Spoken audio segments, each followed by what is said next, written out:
Hi, everybody. Welcome to another episode of Convos with Sazón. I am your host, Cata Mejía, and today is a very special guest, Ter Meer Guardia, who is the founder of Lifting the Mood. Laura, ¿cómo estás? Thank you for joining. Gracias por tenerme aquí. So, kicked us off, obviously. You're a founder. Prior to being a founder, and aside from that title, who would you say you are as a person at the end of the day?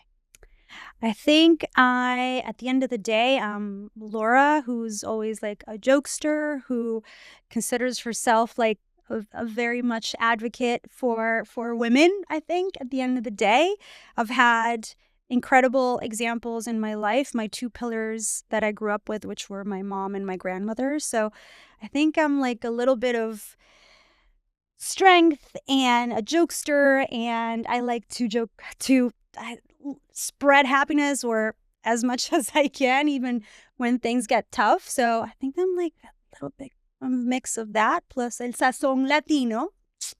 I think I would be proud to say that that's what injects the little, when things get tough, then I try to cheer things up or joke around things. And your Latinia stems from where specifically? So my mother is Venezuelan and my grandmother was Italian. My father is German, so I'm a bit of a mix.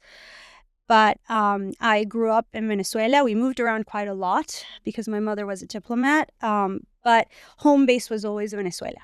And so at home was like arepas, and you spoke Venezuelan style and Venezuelan traditions and the matriarchal mentality at home, essentially, with the element of Italian, old school Italian growth. So imagine. I love it. Strong women. I'm strong women at home. Very strong women at home. Prior to pursuing entrepreneurship, what were you doing? So I had I pivoted careers a few times, but I think, so I studied chemistry. Okay, plot twist. Yeah, I studied chemistry. I was a science major. It's funny, I chose that career path because I thought initially it was easy for me, and then it got challenging, and I was like, oh man, because it's challenging, I want to prove to myself that I can accomplish this, and overcome and get this chemist bachelor's degree. Long story short, I then went into pharmaceuticals. I worked in pharma. And then I pivoted a bit and then I worked in project management, and then pivoted again into, still in the sciences, but into tech and clinical trials. And then did a complete twist and went into data privacy startup life.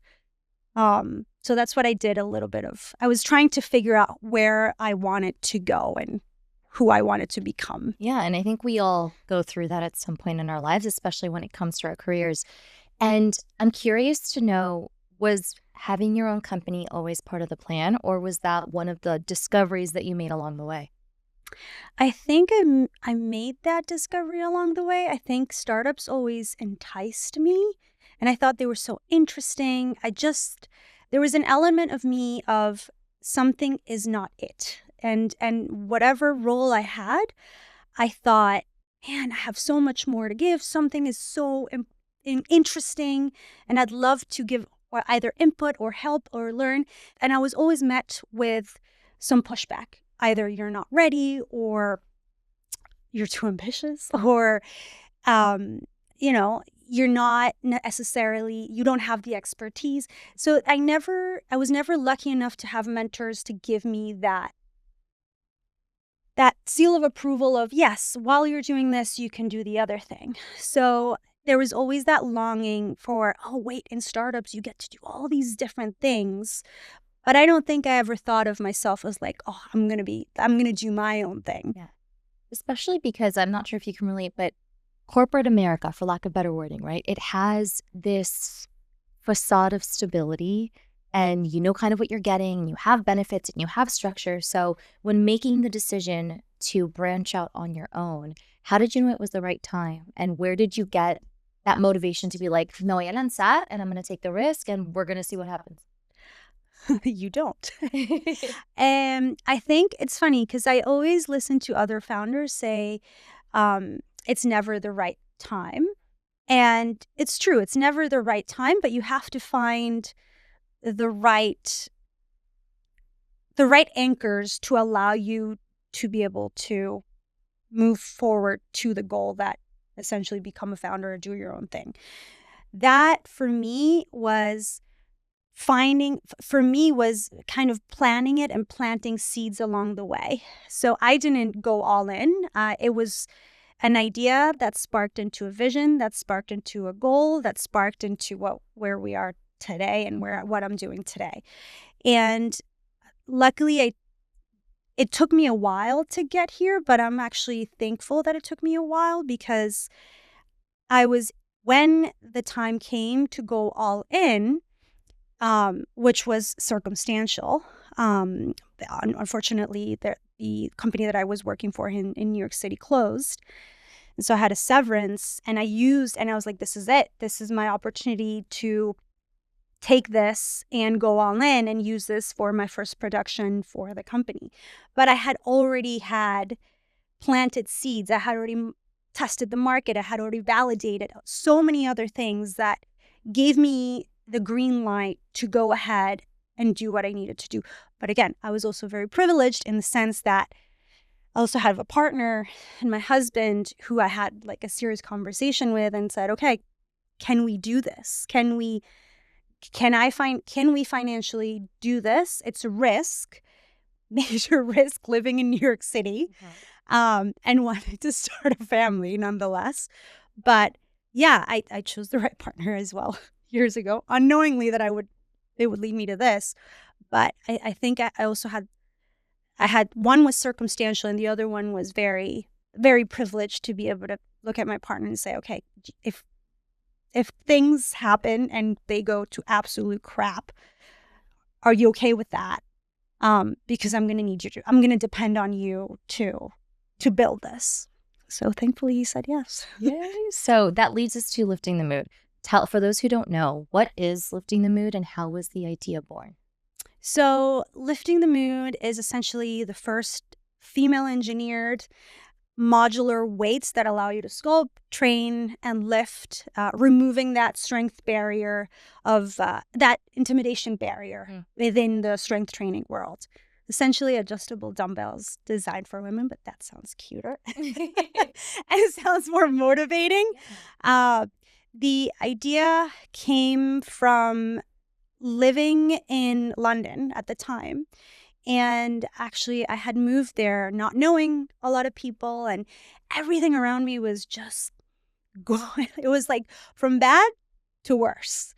And I remember just thinking, okay, if there's nothing I'm able to control, but the only thing I'm able to control is what I say to myself, what I do to my body.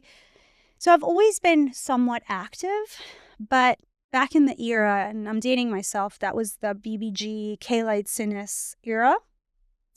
So I started strength training. So really, it's thanks to K-Light Sinus that I started to see what strength training did for me. Fast forward to COVID, and I was looking for dumbbells, and I saw that they were a hot commodity, but the ones geared towards women were so light, and the ones geared towards men were incredibly heavy. And so there was a subliminal message saying, oh, we don't believe in you pushing harder, but we believe in men pushing harder. And so that sparked there was an initial no way, this needs to change. And so I was like, am I the only one that's seeing this gap in the market? Can I do this myself? Can I design it? So I kind of sat on this idea. I sketched some things and was walking around the park on one of those, and with your COVID bubble, with one of our friends. And, again, similarly, we started talking about oh, you have all this free time. What would you do? And I told him, I was like, it would be really cool to start something. I have this idea. And so he said, what's stopping you? And I remember it stopped me in my tracks because everything that I had in my mind that I could come up with was an excuse. And I said, no, you're right. Honestly, and that was the day that I came back home. And I remember sitting down with my husband, Brad, and looking at him. I was like, what if I do this? What if I go for it? And that was, we did, like, he helped me do some market research, see if there was a gap in the market, see if, like, that was in fact what I saw was factual. So we did that together. And then we decided to go for it. And that's when essentially it started that night that I came home and I was like, So let's 5 start. years ago. So this is 5 years. in the making of Yes. market research, of everything that it entails to get to the point of actually materializing the Yeah. idea. Yes. So from the outside looking in, right, it's about adjustable dumbbells. But in reality, I think there's a bigger picture here of empowering women, right, and pushing positivity forward. And like you said, making a space that I can for sure testify the gym less intimidating. I mean, honestly, I've always been super active and I do enjoy working out, but I find myself in an open gym setting. Half of the time that I'm there, it's figuring out what machines to use, how to use the weights, and you end up wasting your time. So I love that you're using a personal experience to kind of share this supply and demand need with the world. So I'm curious to know, what else are you setting out to do besides just bridging the gap in the market? Well, for me, to your point, it's so much more than that. For me, it's representation. For me, it's what it did for me, both on a physical but also on an emotional. So Yeah.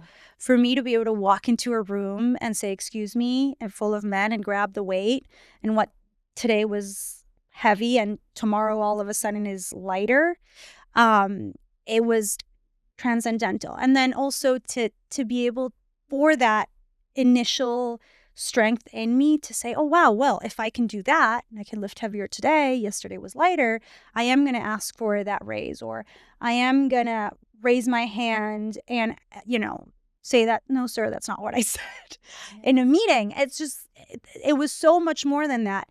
And then I guess nowadays I realize it's not only physical, it's mental, but it's also beneficial for our bones in different stages of our life, literally every single stage of our life, particularly for women, because we're more prone to osteoporosis. I think the big vision for me is for women to think of strength training and to think immediately of LTMs. Like, that is my big vision. Similarly to when, you're making it part of your language, when you say Google that, or like the Pelotons or the Balas of the world. Like, I would love for when women think strength training, you think, there is a weight that is designed for me, not shrunk and painted pink. It's specifically designed for me. So I'll get my LTMs and I'll start my strength journey to help me evolve throughout. And so you can choose whatever path you want in your strength journey. And one of the things you market, obviously, because I followed you since you've announced it, is that it's easy to use and it's on the go, and you have literally put it to the test. I mean, you've taken it on the subway, on work trips. It is here with you now. Yes. So here, talk about the process, not only of turning this idea into a physical product, but also figuring out the design. What are the aspects that people might be surprised to hear of everything that it takes to physically produce something like that? Wow. Okay. So it's funny because I love talking about it. It's my baby, literally, my first, second, whatever. But I think what they would be surprised is the fact that when this idea came to mind, I was just like, wow, there's so many things that we need to change. So a lot of it was, I get calluses. A lot of it was, it rolls. A lot of it was, it's like the weight itself is intimidating. It doesn't go as heavy. So I wanted to entice women to want to lift. So one particular property about it, or feature, would be the fact that the handle itself is soft enough that you can lift with your jewelry on if you want. It's also triangular shaped, so it doesn't roll to the side, but it also allows you to do push-ups and floor exercises that you otherwise wouldn't be able to do. I mean, you're able to do, but they're rolled. Mm-hmm. And then the other one is, like, you can adjust it. It goes from 2 pounds to 22 pounds. And then it's just aesthetic, and it's like essentially functional art to put it in another and to describe it in another way. But yeah, it's a way to, similar to your outfit, when you have a cute motivational outfit, you also have now a cute motivational weight. I love it. Aside from the process that you already talked about, what about the obstacles along the way? There, I'm sure, was no steps to follow because this is, at the end of the day, your idea. This is your first time becoming a founder. Yes, you can learn from others, but at the end of the day, it's your journey. So what were the twists and turns, the unexpected obstacles that you faced and maybe still continue to face? There are so many obstacles. So I think the first one was, it depends what phase you ask me, what the challenges were, but I think what I'm facing right now, starting from now and going backwards, I think right now is, the beautiful thing is that so many people have bought it, friends and family, and now strangers are buying it and validating further the mission that I have, but also they love the product. And that those two combined is a little success. And the challenge that I'm facing is, okay, so if these few people like it, how do I multiply that? That's what I'm trying to figure out. So marketing and the messaging and knowing how to get more customers that see that is one challenge. So I'm trying to get around that. And then working backwards is, I've built this, I'm building a community is tough as well.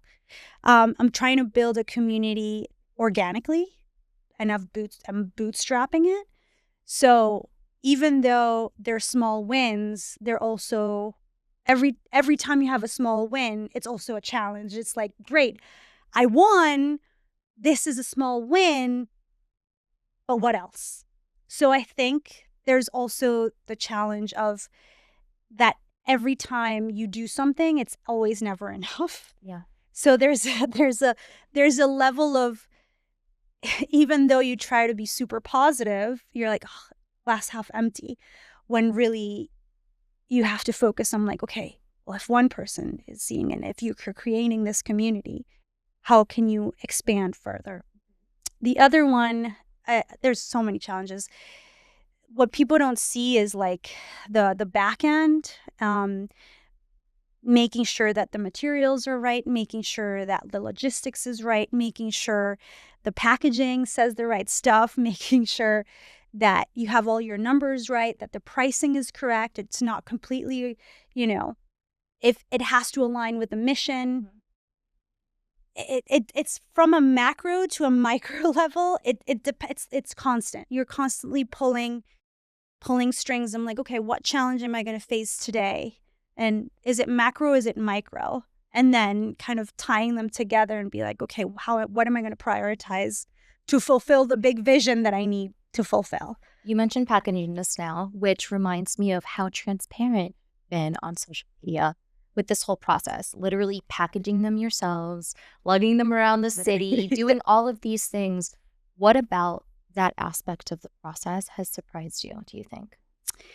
I think for me, I think it's beautiful that when I go to all these different events or talk to these different people and they see me with a weight, it's always like, what are you doing?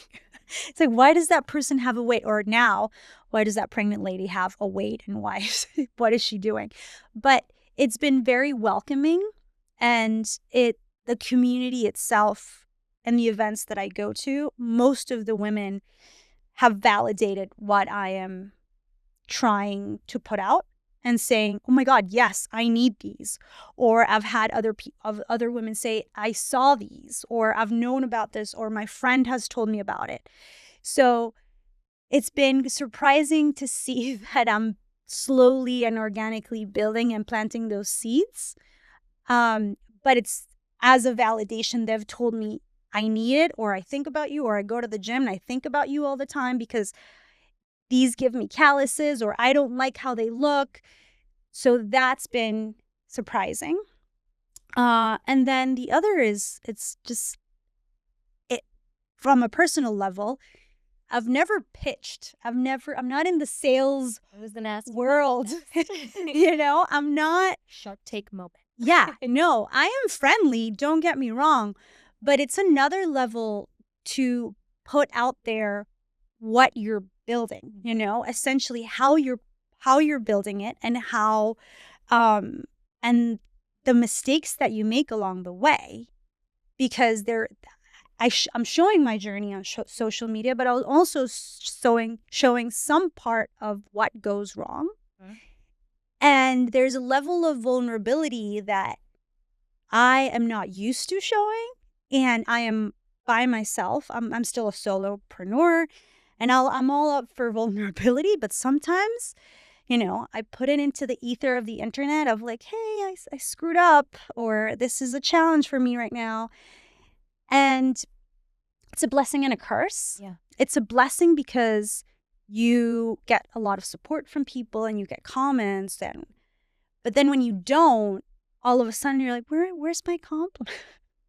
There's a level of narcissism in a way. The external validation. Yes, that you need. And I never thought of myself as that. I never needed external. It was, but when you're literally showing a project or a product or to the world, it's like you're creating a baby and an avatar that of the best of yourself and showing it to people and hoping they like it.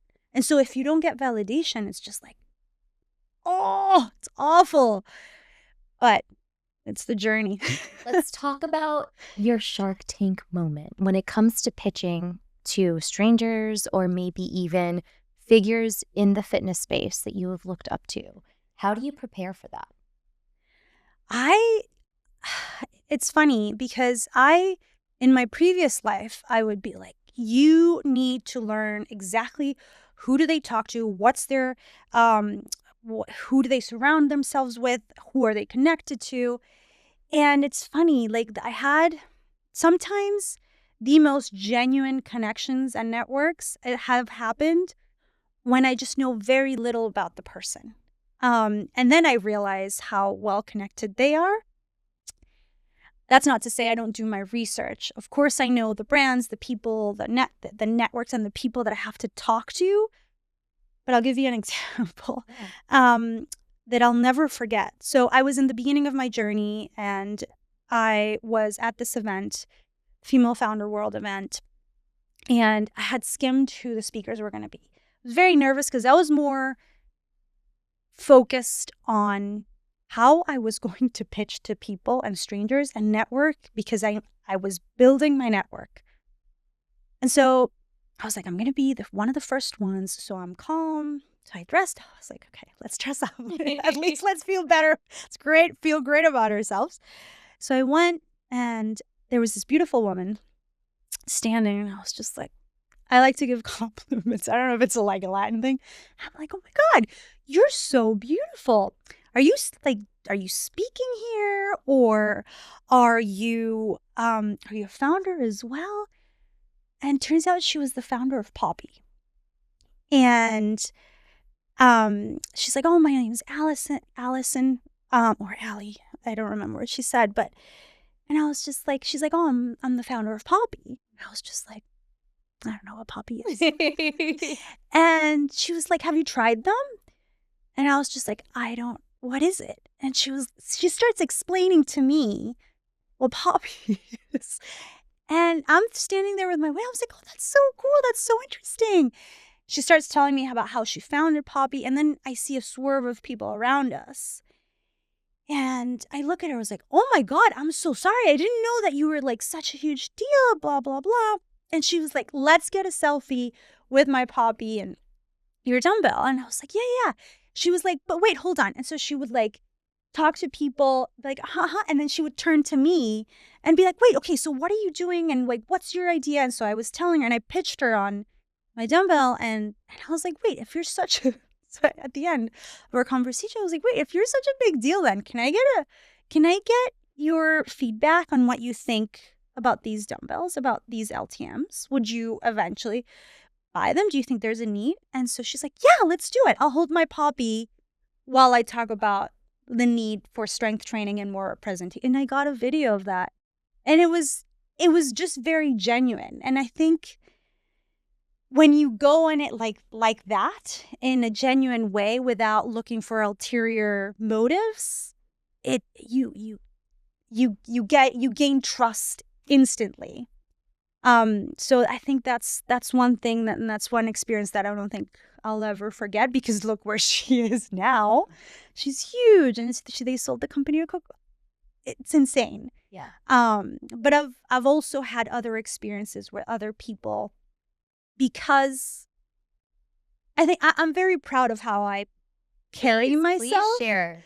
And I think that being myself and saying what I don't know when I don't know, and being inquisitive and asking people, oh, well, how did you go about this? Or how did you go about that? And I don't really know what that acronym means yet. I think people have seen through, oh, okay, this person is true, I would hope, or truthful or genuine. And what I've seen is that I've had other people be like, Laura, you need to meet XYZ person. And without me even asking. So I've been incredibly thankful for it. Like, I think my upbringing, because, you know, I've always been taught, like, you're no better than anybody else, but nobody else is better than you. It's, you know, and so I think that level of humility, but also self-respect and confidence. Yeah, I think those three things have allowed me to build the network that is hopefully propelling me to create the vision that I want. Yes, Isa. You mentioned authenticity, which I think is very important on a multitude of sides, right? So authenticity when you're making connections and building that network and just in general meeting people. But I also think authenticity as a brand and as a company is important because, and you probably can speak to this more than I can, but consumers now more than ever are so smart and they will see right through it. Whether or not you're just trying to make money or you truly are offering something like what you are, which is a community. It's not just the dumbbells, it's the female empowerment. Talk about your experience with that, being able to gauge throughout the process when it comes to deciding the messaging, when it comes to actually pitching your product, gauging how to find that balance between, yes, you're selling a product, but at the end of the day, it's a community and I'm trying to connect. I think it's day by day. Yeah. I think there's no secret sauce. I think you have to read the room, because there are days that I find women or whoever I'm talking to, there is just no interest. Zero. They don't care. What do you do in those situations? I cry. No, I call my husband. I'm like, I hate rejection. I hate rejection. But you focus on the people that do feel and see it. So why spend time on the people that just say no? And focus on the people that are rooting for you. So in the situations where you get rejected, it hurts, obviously. But it's a bit of a challenge. It's a bit of a like, okay, you'll reject me now, but you'll see.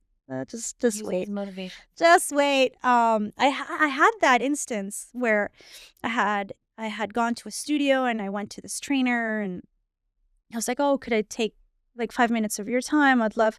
And she didn't even like grab the weight or pick up the weight. And it was just like, it was awful. And I thought to myself, man, if I wasn't in this journey, I would just walk away. You know, I would be like, excuse me, I paid as a customer for your class. I shouldn't be treated. It is what it is, as a customer. But in this journey, I told myself, this is rejection. And I was joking around with my husband the other day. I was like, you know, I kind of wish I had this rejection when I was like my early 20s. Because I would have done so much better with ghosting and my dating life as opposed to now. But it really makes you so much more resilient, and makes you see, okay, well, it would be one thing if I would get tons of no's on the spot. Right. But honestly, Cata, like I get out of 10, I get 8 yeses and 2 no's on the spot. So The no's are, all right, moving on. Next one, focus on the people that are rooting for you. Focus on when you tell them about it, they're like, yes, I love it. And they're like, okay, I'm going to invest more time on you than the one that I'm not going to, like, if I can't convince them, like, it's a waste of time. Part of the process. It's part of the process. Speaking of it being a time thing, do you know within moments whether or not they get it or they don't, or is it a bit of a process? It depends on where the conversation goes. Yeah. Because if they are asking me about the product, then instantly, I'm like, oh, okay, so there is some interest here. But then also you have to, I realize sometimes you have to flip the script. It's like, what do you do in your day-to-day life? Let me know, because let's face it, who doesn't like to talk about themselves? Of course, my goodness. It's like, I am great. Let me tell you all about me. But you have to be more inquisitive of the other person. And so I think I find myself that if I ask more questions about their day-to-day life and see how I can understand them better, and then try to sprinkle in a little bit of what I do, there's more, they embrace my story more. But then I also see the flip side, where those people who aren't founders and that don't know the journey, and that I tell them that I invented a product and that are interested in it, it's like, tell me, I want to know everything. Where do I buy it? Where do I go? Tell me about your journey. It depends on the audience. It depends who you talk to. Like, a networking event is very different for founders, is very different than a networking event where it's not entrepreneurs. It's just, you're going to see a panel of people talking. When entering the founding space, were there ever moments when you were like, oh my gosh, like, I'm a little nervous, or I'm surrounded by people who are extremely experienced and maybe I'm just getting started? Or from the get-go, you were like, voy a aprovechar esto, I'm coming with my whole self and we're hoping for the best? I know, yeah, 100. Well, I think at the beginning, what I would do to get to snap out of the, am I in the right space here? Can I do it? I would raise my hand in panels, and I still do, in speaking engagements when I'm in the audience, and ask questions. I'm the first one, always asking the question to overcome the fear of audience. Like breaking the ice. Yes, and finding ways.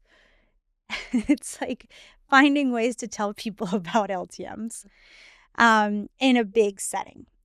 And so what I've found with that is, I'll ask a question and say, I have this product, and I'll say, this product, how do I XYZ? You mentioned about XYZ, I'm going through this, and I'll show it. And so I've had experiences where the panels are like, give me that, bring it over. I want to see what that is. And women advocate for you. And it's beautiful, because they'll grab it and they're like, well, this woman created this product to answer your question, and then they'll pass it around. Like, that's the sort of, and then at the end of it, I'll have a swerve of people being like, wait, tell me more. This is so interesting. So I've decided to put myself out. Like, I would do that. Or I would just go alone to these events as well, as a means to network and talk. And honestly, when you have something in your hand that it looks different, it's also like, it's a talking, it's a way to break the ice as well. But I mean, I'm chatter. Yo me cuelgo, so. No me di cuenta, no me di cuenta. And I mean that con cariño. You were talking earlier about there is no secret sauce, but if you were to talk to your 5-year-ago self in terms of what you've learned in the process, best practices of sorts, right? You've mentioned market research. You've mentioned building a network. What else would you advise as part of the must-dos, must-hits, generally speaking, regardless of what it is that you're trying to pursue? Oh, God. To be honest, I would tell myself, find a way to do this with someone else. Find a co-founder. I think doing it by yourself, there's an element of pridefulness that I think I've always had, that I'm like, I can do this. I can do this. I can do this by myself. But I'm getting to the point where I need help. I 100% need help. Things, if I want to scale, I can't be all at once. I can't be the expertise of everything. I'm glad that I did it from start to finish. I'm so proud of myself for doing As you should. and going from where I started to where I got to. But if I would do it all over again, knowing what I know now, I think I would choose someone to do this journey with, because I could move so much faster than I did, but choose wisely. I wouldn't necessarily choose a friend, because things can, it's a slippery slope. I know some people have succeeded in that end, but I unfortunately had my challenges with that, because the second you bring a friendship and money, and you have a vision, you guys need to be on the same page, moving at the same pace, or helping each other out. So that's one thing that I would say.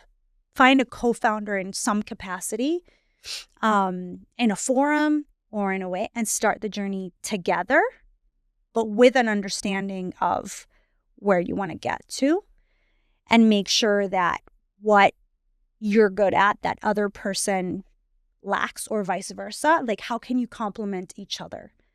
Yeah, because I'm all of it. Like, I'm good and bad all at the same time, but I'm learning as I go. And I think it takes you need to know yourself very well to be able to identify what will complement me, like know your strengths, know your areas of growth as well, in addition to what it is that you want. Exactly. No, 100%. And and I've also bootstrapped it all with our savings, which it's a blessing and a curse. It's a blessing because I can move at this pace that I want without having to answer to anyone else. And it's a curse because I can't move as fast, because every dollar I have to think about it wisely and think, okay, well, how am I going to invest in this? How will this help me reach the end goal? So I love it. I love it, but I'm starting to think, okay, how can I bring in more people to help? Yeah. When it comes to thinking about that, and I know you're probably figuring it out, but what do you tackle first? Is it logistics? Is it the financial side? Like, how do you identify the P0 next step when it comes to staffing and scaling a company like Lifting the Mood? I think it depends on the phase and the priority you're in. I mean, at the end of the day, for Cata, it's like, I need to sell. Okay, vamos a vender. Because in order to sell, I can get that investment and then focus on reinvest and then get more inventory and whatnot. I think my priority right now is I want to keep building community and brand awareness. So for me is, let's invest in social media. Let's invest, I need help with user-generated content. I need help with people who already love the product and are my pseudo, ambassadors. Yeah. Unknowingly, how can I multiply that? And that is through social media. And so for me right now, in my mind, my priority is social media has helped me so much and expand and reach that is my form of marketing and reach and be able to sell. So I'm going to invest that's my priority right now. Later on, I'm sure it's going to be like ads and, different omni channels and whatnot. But it's a process. Like you said, marketing has a lot, obviously, that's some logistics. There's the creative. So speaking about creativity specifically, where do you get your inspiration? Oh my God. I get my inspiration from my own life and from when I talk to people, and then the challenges that, as me, the end customer had, whether it be knowledge base, whether it be myth based around strength training, whether it's around access, and whether it's like the technique, understanding like how do I properly do certain exercises, but then also the more motivational and metaphorical in a way level, because it's just like, wow, strength is in each and every one, and you can interpret it in all these different ways that it's fun to play around with when it comes to talking about my journey as well. And so I love playing around with what is strength to you today, or how did strength come up in the challenge that I'm overcoming in whatever phase in the company or department, so to speak, I'm working on that day, that I also give a little bit of a glimpse of, hey, strength is literally what I'm facing and mustering to overcome today, like with logistics or product or manufacturing or tariffs or etc. All the things we have All to the face. things.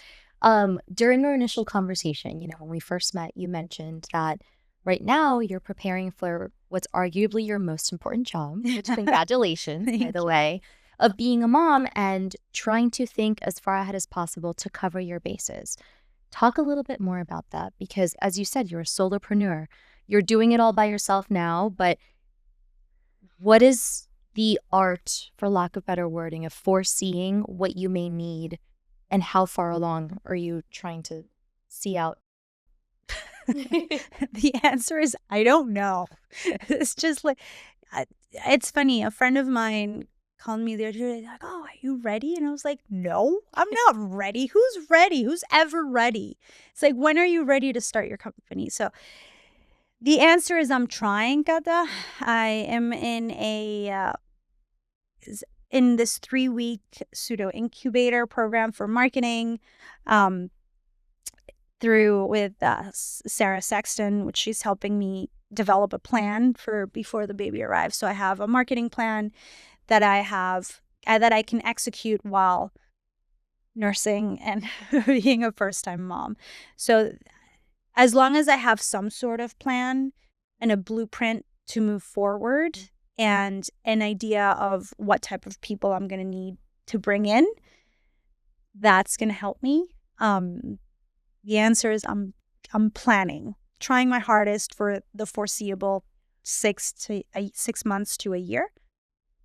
But I'm also getting comfortable with the idea of it's not going to be perfect. There's no such thing as balance. It's just going to be a tug of war of this worked, this didn't work. Let's focus on what's working and whatnot. It's not going to be perfect. I don't love it. I don't love that it's not going to be perfect. I don't want to. When it comes to, being okay, being comfortable with the uncomfortable, right? I don't know to what level you like to have control. I personally love control, right? Anything that's like the uncertain is a little daunting, right? So how have you been able to balance that of, you know what, let me focus on what I can control. Let me focus on this blueprint in the case that we were just talking about. What I can do now is prepare, and when I cross that bridge, I will get to it with the tools that I have. How do you kind of shift that mindset to be like, okay, like I got this. I'm doing the best and the most that I can with what I have right now? There are things, as long as I tell myself, I try this. It doesn't always work. But I think at the end of the day, I said, did I take the action that I needed to take in order to move the needle forward? If the answer is yes, and I feel a little bit better about myself, the biggest fear that I have is that I'm now transitioning into a new phase in my life and a new chapter, and it's adding another title to the founder. It's not Laura, the friend, the wife, the daughter, no, it's like plus a mom. And so I think what I'm fearful of is how am I going to be able to pour my heart and soul into motherhood, but also pour my heart and soul into building this business, because it's also part of my identity. So one thing that I do, though, that reinforces what I'm doing is I have this gratitude notes. In my notes, I have a gratitude folder. And the gratitude folder, one is either I write out what I'm grateful for, either on the day or when I'm feeling my lowest, or I screenshot every possible compliment or nice note from anyone that has ever written anything about the journey of LTM, because it helps me to say, other people see it, you should see it too. So when I have my days of immense doubt of what the hell are you doing? Is this even worth it? Will you even do it? Will you be able to do what you want to do? I sit down, I'm like, did I take the action, or can I go through my gratitude little folder and read what other people say to you? If they believe in you, you need to keep going. And I think it is important to take a moment, right? You were mentioning earlier in our conversation how once you achieve the goals that you set for yourself, you're like, okay, what's next? And it's never enough. But there is impact in taking a beat for a second and celebrating the victories, big or small, especially small. Yeah. So I think it's really important that you mentioned that. And I will adopt this gratitude. You should. It helps. A jar. Every day I write on a colorful jar or colorful sticky note. I'm like all about colors, como puedes ver. And so I made it like a fun activity at the end of every day, even the tiniest of thing, every single day for a year. So ahí vamos, estamos en junio. Let's see. Yeah, I love. Because at the end of the year, you'll be able to reflect like, oh my gosh, I forgot about this one random day that it was sunny and I got froyo. You know what I mean? Yeah. And it kind of takes down the notion of like, it needs to be this life-changing, monumental. Like, no, there is beauty in the little things, especially when you embark on a project and a process like this one where there is so much unknown. There's a lot of risk. And I will almost argue, too, that your support system is important. So you've mentioned Brad, shout out Brad. But it is so important. So talk about the support system aside from your husband, that maybe you already had going into it, but also the one that you've built as a result of the community that you're also creating. I think my mom reminds me of this every time, because every time I'm like, Mommy, I did it all by myself. I'm so proud of myself. And she reminds me, no one gets anywhere, ever. No digas esa burrada, por favor. Which is true. You don't get to anywhere or climb wherever you want to climb to by yourself. And it's true. I didn't get to where I get to or where I am right now without the people around me believing every step of the way, whether it's 5 minutes of their time, whether it was a note, whether it was whether it was a follow, whether it was telling a friend of a friend. I think my support system is, I have my cheerleaders, my day-to-day cheerleaders. Thankfully, I have obviously Brad, thank goodness, but my mom, who was very skeptical about this entrepreneurial journey, because I went from studying chemistry to, hey, Mommy, I'm going to go into the fitness space. Perdón? What? Why? No entiendo nada. Cultural también. Nah, that's cultural. That's very cultural. Yo pagué para que tú te llegaras a hacer en fitness industry. Pero bueno, anyways. And even the call that when I told her, I was like, I'm going to China. By yourself? Yes, I am. I'm just taking a friend of mine with me.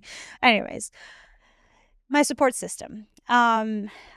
What's beautiful and so empowering is it's all women for literally the most part. But what's incredible as well is that men see this as well. And they see that there is, in fact, a gap in the market for us. And that's just sometimes it exacerbates my belief even more, because I'll give you an example. I'll go to like a manufacturer. When I went to the factories, the other side of the world, where it was all these. So yeah, literally. The glamorous part of the process. Yeah. Oh, yeah, 100%. So I went to these factories and they were so eager to build this product. And mind you, Cata, they were all men, like most of them men. The only women were me, our translator, Catherine, and Gabi, sitting and me telling them, I want this and this, and this is the type of like material I want, blah, blah, blah. And the factories were eager because they saw an opportunity and they told me, we've never seen something like this.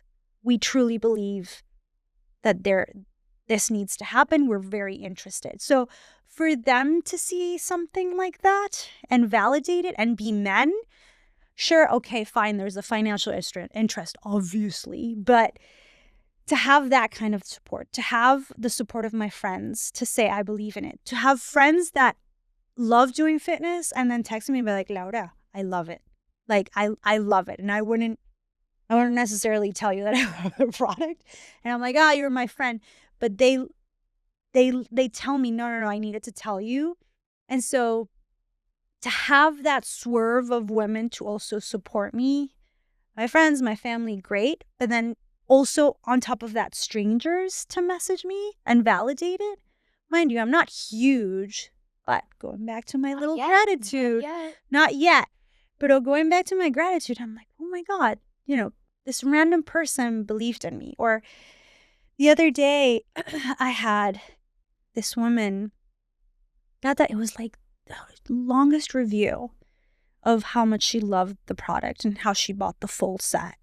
And I was just like, oh my God, that's so, I didn't even ask her. I just said, hey, can you just write a review? It was like, I had one friend who wrote amazing. And I'm like, that's good enough. That's good enough for me.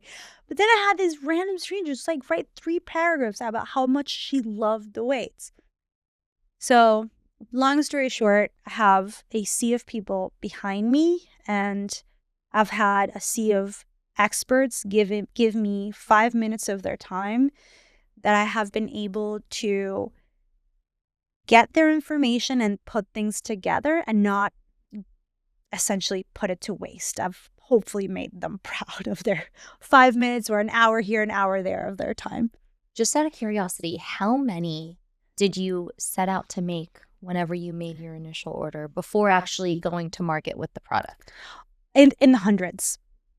In the hundreds, because I needed to figure out, I validated the market. Well, I validated the market going around New York City and testing it with trainers. But I also built a wait list through our landing page and whatnot. And it was an initial order. It was like, okay, let's test this out. Let's not go all in, back to bootstrapping. Mm-hmm. Let's try to plan this out and see how well we do. So, yeah, no, it's not an easy choice to make, but in terms of numbers, because you don't know. It's one thing for people verbally say I like the product. It's another one to take out the debit card. Full follow through. Yeah, exactly. Okay, to wrap us up, let's put, I don't know, words and thoughts into the universe. I'm big on manifestation. And I think your story is incredible because you're a testimony of how you took an idea and followed it through and did it, yes, with a support system, but mostly by yourself. And it takes an incredible amount of courage to do that. So props. Pie in the sky is the limit. In addition to LTM being part of the day-to-day lingo, right? Which you mentioned earlier, that's the goal.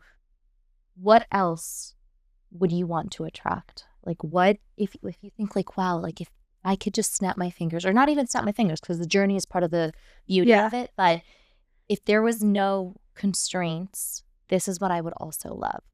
What would it be?